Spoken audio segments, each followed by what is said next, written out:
അസ്സലാമു അലൈക്കും വറഹ്മത്തുള്ളാഹി വബറകാത്തു.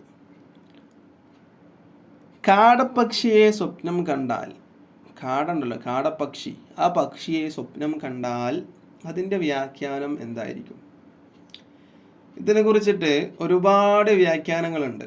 ചില സ്വപ്നങ്ങൾ അങ്ങനെയാണ്, അതിനെന്തുണ്ടാകും, ഒരുപാട് വ്യാഖ്യാനങ്ങളുണ്ടാകും. അതിൻ്റെ രൂപങ്ങൾ മാറുന്നതനുസരിച്ചിട്ട് അതിൻ്റെ വ്യാഖ്യാനങ്ങളും മാറും. അതിൻ്റെ ഭാവങ്ങൾ മാറുന്നതനുസരിച്ചിട്ട് അതിൻ്റെ വ്യാഖ്യാനങ്ങളും മാറും.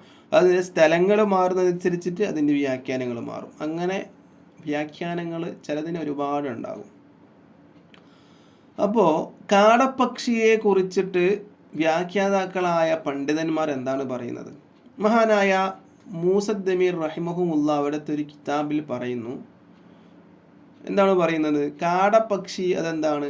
നല്ലതാണ്, മാത്രവുമല്ല ഭക്ഷ്യയോഗ്യവുമാണ്. നമുക്കെന്താക്കാം, തിന്നാം. അതിൻ്റെ മാംസം, ഇറച്ചി നമുക്ക് ഭക്ഷിക്കാം, പ്രശ്നമൊന്നുമില്ല.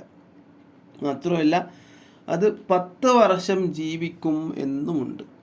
ഈ ജീവി 10 വർഷം ജീവിക്കും. പക്ഷെ ആ ജീവിയെ കണ്ട 10 വർഷം ആയുസ്സുണ്ട് നമുക്ക് തോന്നൂല, അല്ലേ? അത് 10 വർഷം ജീവിക്കും എന്നും ആര് പറയുന്നുണ്ട്? മഹാനായ മൂസദ് ദമീരി എന്നവർ അവിടുത്തെ ഒരു കിതാബിൽ പറയുന്നുണ്ട്.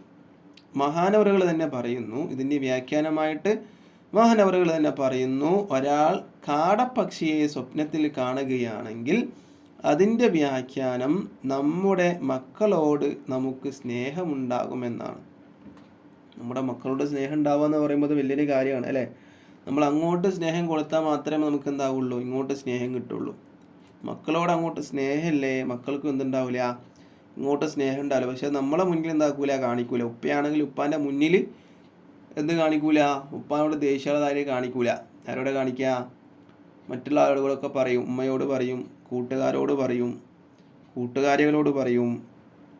അങ്ങനെയൊക്കെയാണ് ചെയ്യാറുള്ളത്. പക്ഷെ ഉപ്പ ഒന്നും ഇതറിയില്ല. ചിലപ്പോൾ ഉപ്പ നല്ലതിന് വേണ്ടിയിട്ടായിരിക്കും എന്താക്കുന്നത്, മക്കളെ ഉപദേശിക്കുന്നതും ചൂടാവുന്നതൊക്കെ എന്തിനായിരിക്കും?